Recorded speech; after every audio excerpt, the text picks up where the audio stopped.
And the next chapter is Ready, Set, Start Campaigning. In recent years, candidates have been entering the presidential race earlier and earlier. It wasn't always like this. In January 1960, Democratic Senator John F. Kennedy announced he would run for president. The election was that November, only 10 months away. In the 2020 election, Democratic Senator Elizabeth Warren of Massachusetts announced that she was running in February 2019, almost 21 months before Election Day. For more than 150 years, the Democrats and Republicans have been the two major political parties in the United States. During this time, all presidents have belonged to one of those two parties. For instance, Barack Obama was a Democratic senator from Illinois, and George W. Bush was the Republican governor of Texas before they were elected to the highest office in the nation. Before he held political office, Donald Trump had once been a Democrat. He thought that the party's ideas best matched his own. However, by the time he decided to run in 2015 for president, he felt his ideas and opinions were most in line with those of the Republican Party. So he ran as a Republican. Many Americans don't consider themselves either a Democrat or a Republican. Instead, in every election, they vote based on which candidate they like best. These voters are often referred to as independents.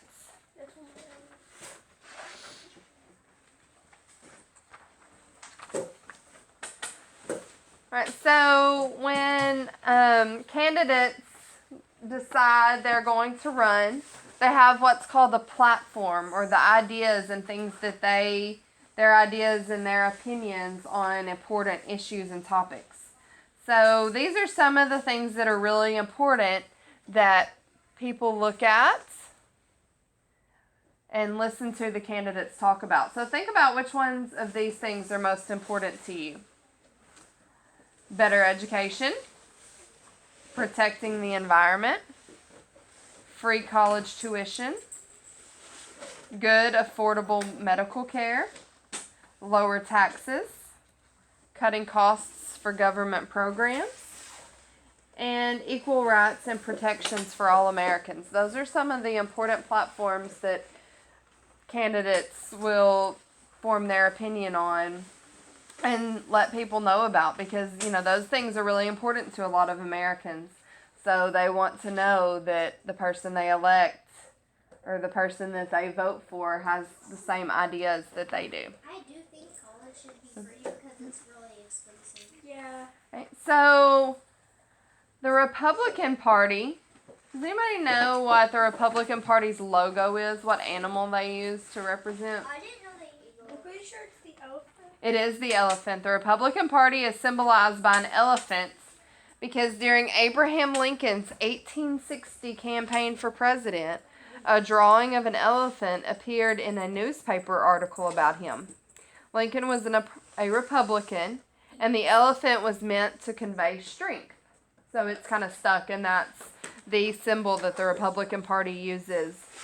Was George Washington a Republican? Not sure about that one. The Democratic Party is symbolized by a what? Anybody know? What is it, Harper? A giraffe. Not a giraffe. Donkey. Jaden? Eagle. No, what is it, Christopher? Donkey. Donkey. Symbolized by a donkey. And that goes back to Andrew Jackson's campaign for president in 1828. Jackson's opponents called him a donkey because of his stubborn ways, but Jackson didn't care. In fact, he put the donkey on his campaign posters. He wanted to show that he was going to stick up for what he believed in and what he thought was right, no matter what other people said. I didn't think a donkey would be it because a donkey's not that strong. Donkeys are really stubborn, aren't they? Yeah. They stick up for what they want, no matter if you're pulling on them or what's happening. And they eat whatever Okay. they want. Chapter 4, Show Us the Money. Money plays an important role in any campaign. Without it, a candidate has really no hope of winning. In the beginning of a campaign, the U.S. government provides money to candidates to match donations they receive from individuals. These are called matching funds. U.S. taxpayers may choose to contribute $3 to support this program when they file their yearly taxes. But modern presidential campaigns are so expensive, matching funds won't pay for everything. In the 2016 election, Donald Trump's campaign raised $647 million. Democratic candidate Hillary Clinton's campaign raised nearly $1.2 billion. Whoa. Any U.S. citizen can donate to a presidential campaign. Even kids can. In the 2016 election, Senator Bernie Sanders of Vermont tried to become the Democrats' presidential nominee. He received over $2.5 million. The average amount was $27. Still, the donations added up, and Bernie Sanders became a serious contender for the nomination that Hillary Clinton eventually won. Bernie ran again in 2020. As of March, the election year, he had received more than $5 million in donations. So it said that the average amount that people donated was $27. But the total amount that he raised was over $2.5 million. So do those 27, those smaller amounts of money, do they add up? Yes. Yeah, absolutely. When you said the billion, I went, On the other hand, wealthy people are often eager to contribute a lot of money to the candidate of their choice. However, there is a limit to the amount of money that one person can give. This is to make sure no single person has too much influence over the candidate. Of course, some wealthy people can run for president and spend as much of their own money as they want. Miss Whitley, who's Hillary Clinton again? She was the Democratic presidential nominee in 2016 in the last election. wasn't she the first one to run for president? No. Billionaire and former New York City Mayor Michael Bloomberg ran to be the Democratic nominee in 2020. He spent nearly $900 million before withdrawing from the race after just 3 months. Goodness. Would you get what? Not wait, he was like the first one to get out. It takes a lot of money but I People don't say know that's that you would not a lot of necessarily money, be but it famous. could buy, like, There are ways to get around the donation limit besides giving money to your own campaign. Instead of giving money directly to the candidate, people or big businesses can donate to a political action committee, which is called a PAC or PAC. A PAC is not officially part of a campaign. PACs often spend their money on advertisements and promotions for the candidate of their choice. So in a way, they're acting as if they're part of the campaign. The biggest political action committees are called super PACs. There's no limit on how much can be given. A donation could be millions of dollars. Super PACs have only existed since 2010.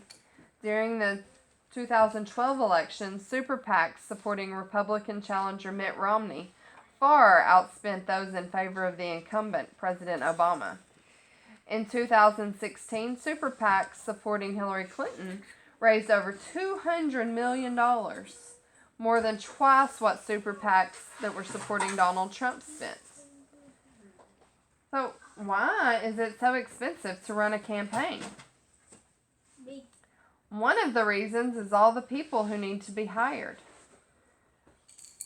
One of the most important jobs is that of a campaign manager.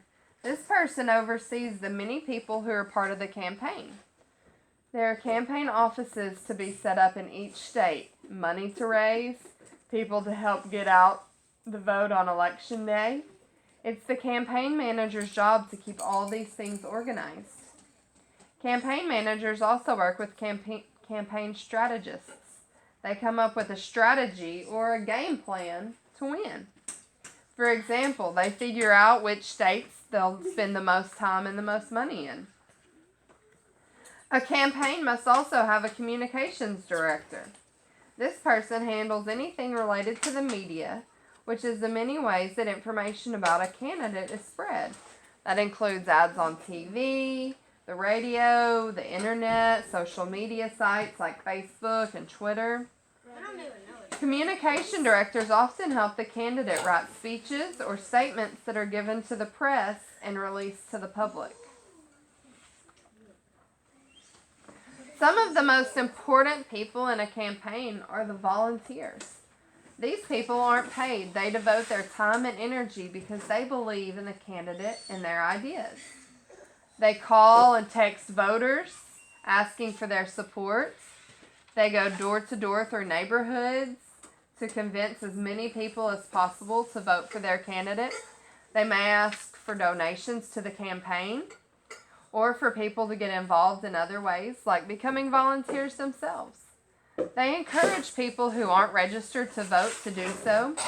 They'll even organize carpools to drive people to vote if they don't have the transportation method for election day. They donate food and supplies to campaign offices. Sometimes they even clean them. Clean what? The campaign offices. Every little bit helps.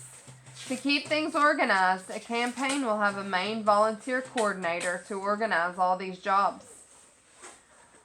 Barack Obama's 2008 campaign had over 200 million volunteers. 200 million? Many of them were first-time voters. They were people who had never voted before. This is an interesting fact. One of the main reasons that Election Day is held in the beginning of November is that for a lot of the United States history, most U.S. citizens were farmers. And the election needed to be after the busy harvest season, but before the harsh winter. So that's why they chose November to have the elections. That's a pretty cool fact. That is a pretty cool fact, isn't it?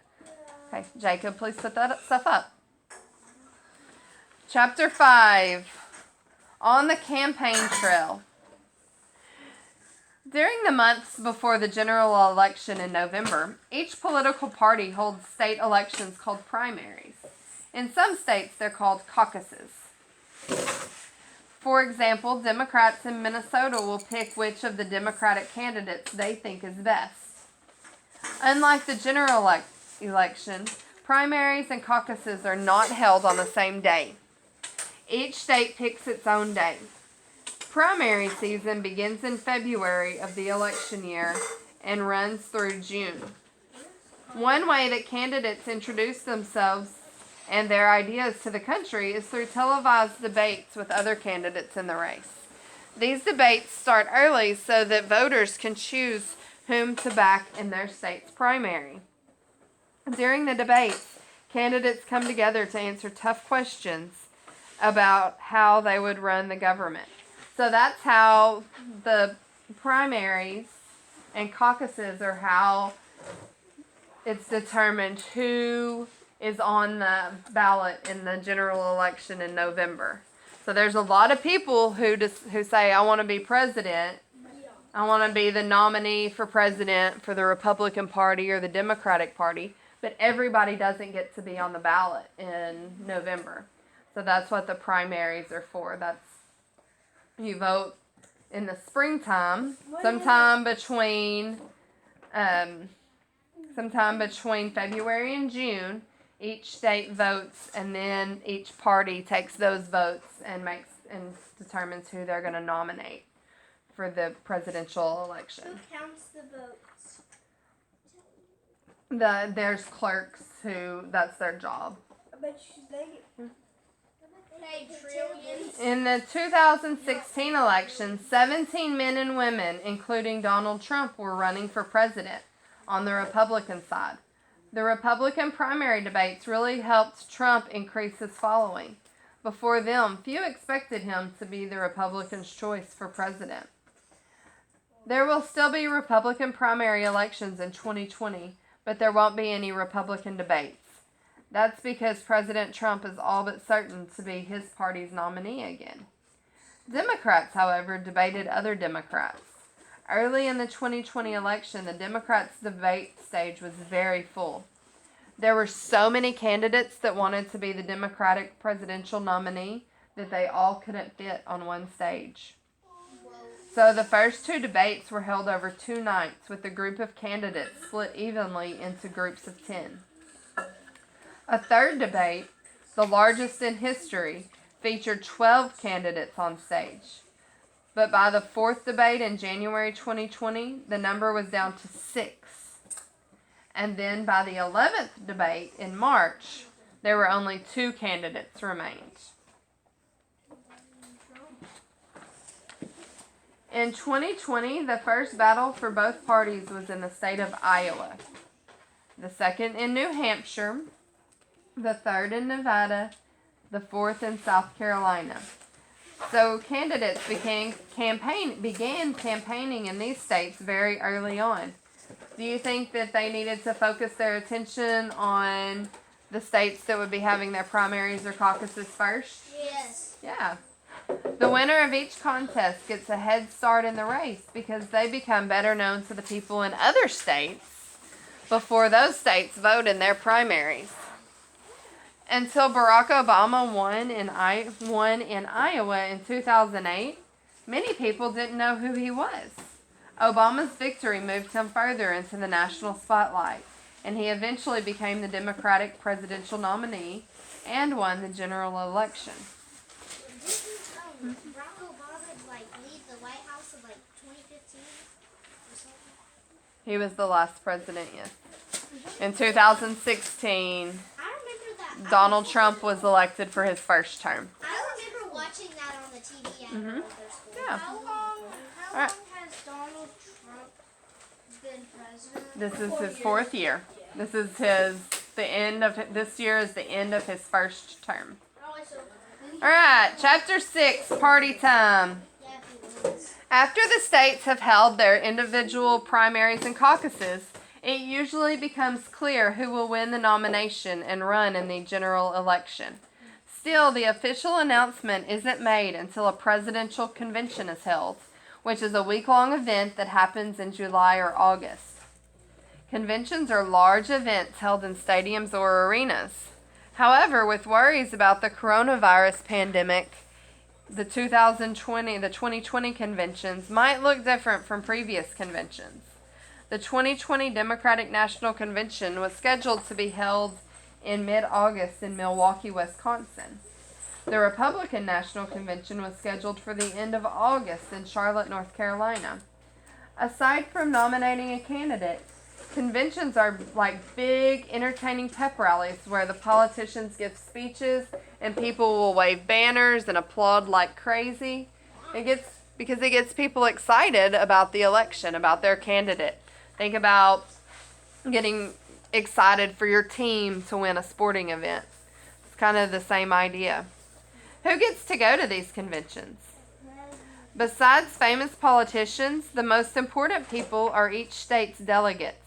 The number of delegates from each state is determined by the state's population. As a group, they are called a delegation. And as a group, they will cast their vote together for a nominee. There are 2 states, however, which are Maine and Nebraska, that can split their votes. So the group of delegates gets together, the delegation gets together as a group, and all the ones from Arkansas will decide who they want to cast their vote on. Same thing for every other state. They decide who they're going to cast their vote for, and then they vote together. Many people attend the convention as well. Thousands of special guests, including campaign workers and big donors, are invited. The presidential nominee, of course, will be there because there's an acceptance speech to give.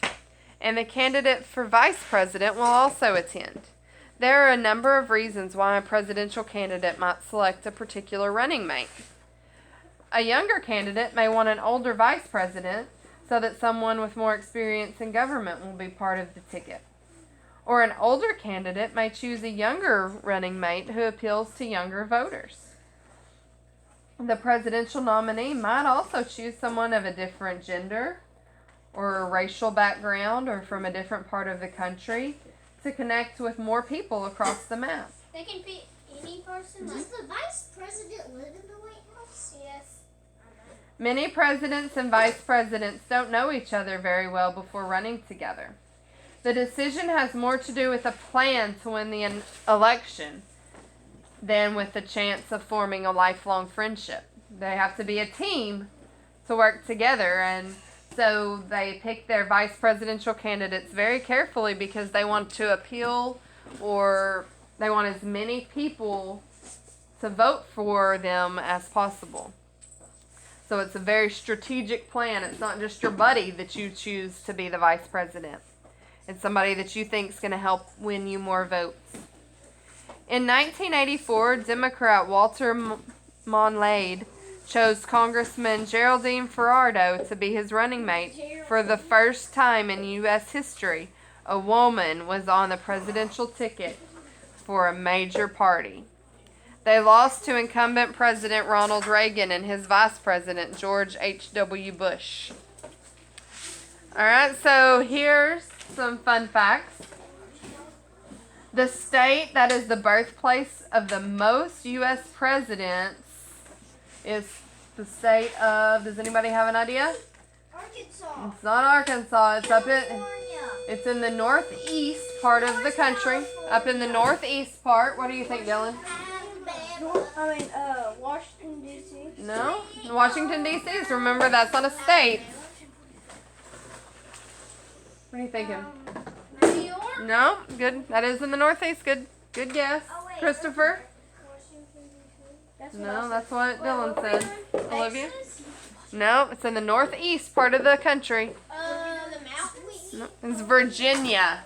Oh man, I was so close. Virginia has 8 presidents that were that first home was Virginia. That's a lot of our presidents, isn't it? Sweet home Alabama. All right, the second state had 7 presidents born there. It's in the Midwest.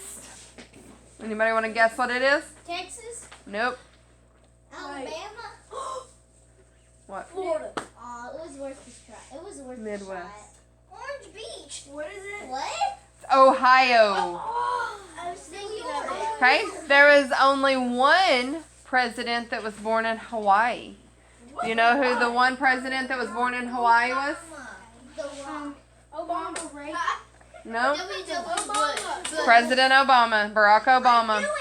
All right. The final night of the convention is the most exciting. That's when there's a roll call, and one by one, alphabetically, starting with the state of Alabama, the delegation from each state casts its vote. This is often done in a dramatic fashion. It might sound something like this. The great state of Ohio, the gem state, home of majestic mountains, beautiful parks, and famous for our potatoes, is proud to cast its 27 delegate votes for, and then they tell who it is. So they make a big production of it. 27 votes for. All right. At the end, excuse me. At the end of the roll call, the votes are added up, and the winner is now officially the party's nominee for president. Sometimes no candidate is a winner, so there's a second roll call, and some states will change their votes. Finally, the nominee makes an acceptance speech. The speech is a chance to inspire all the members of the party to rally them for the final months of the campaign and to state the nominee's vision for America's future. Since many Americans watch the conventions on TV, it's an opportunity for the nominee to connect with undecided voters all across the country. At the end of the speech, the nominee's family will join them on stage, along with the vice presidential nominee and their family. The arena will erupt into cheers, confetti and balloons drop from above, and then the convention ends. But the Democratic and Republican nominees won't stop campaigning until Election Day. All right, here's our last chapter that we're going to read today. Once the parties have their nominees, the race is on. The candidates will now crisscross the country and make their case to the American people. Their campaigns will create catchy slogans to help them capture voters' attention. A political slogan is a short, uplifting phrase that voters will remember. Barack Obama's slogan was, "Yes, we can." Hillary Clinton's was, "Stronger together." In 2016, Donald Trump's slogan was, "Make America Great Again." People at his campaign rallies wore red baseball caps with those words on them. It was such a popular slogan that many supporters still wore their red hats to his rallies for the 2020 election. So here's some presidential slogans of the past. In 1920, Warren G. Harding's slogan was "Return to Normalcy," because World War I had just ended and Americans wanted to get back to their regular lives. What are you doing, Jacob? What are you Calvin Coolidge in 1924, his campaign slogan was "Keep cool with Coolidge." Is he a Democrat or Dwight Ike Eisenhower in 1952 slogan was "I like Ike." I like Ike. Herbert Hoover in 1928 said "A chicken in every pot and a car in every garage." That was his campaign slogan. What's the weird? Unfortunately, Hoover's promise was not kept. In 1929, the stock market crashed and plunged our country into the Great Depression. In 1984, Ronald Reagan's was "It's morning again in America." The economy was improving after Reagan's first term. So the campaign slogan and the logo is designed to help people remember the candidate.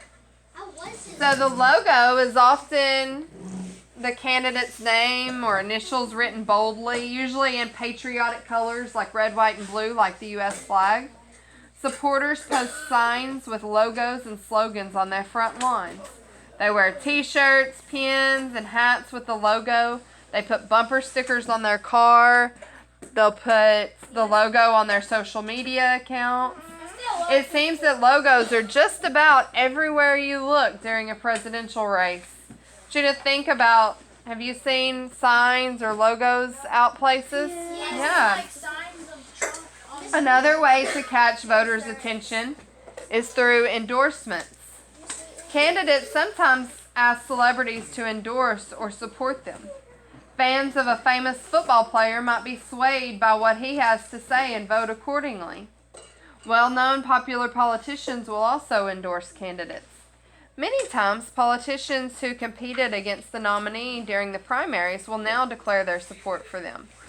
Senator Bernie Sanders endorsed Hillary Clinton in 2016 after he lost the Democratic nomination to her. Likewise, Republican Senator Ted Cruz endorsed Donald Trump. So it's important to get those endorsements from other people. Also, big organizations, like one that you hear a lot about is the NRA, or the National Rifle Association. The national. Okay? People want to know if you support a particular cause, then you might be more apt to vote for the person that they are endorsing in the presidential race.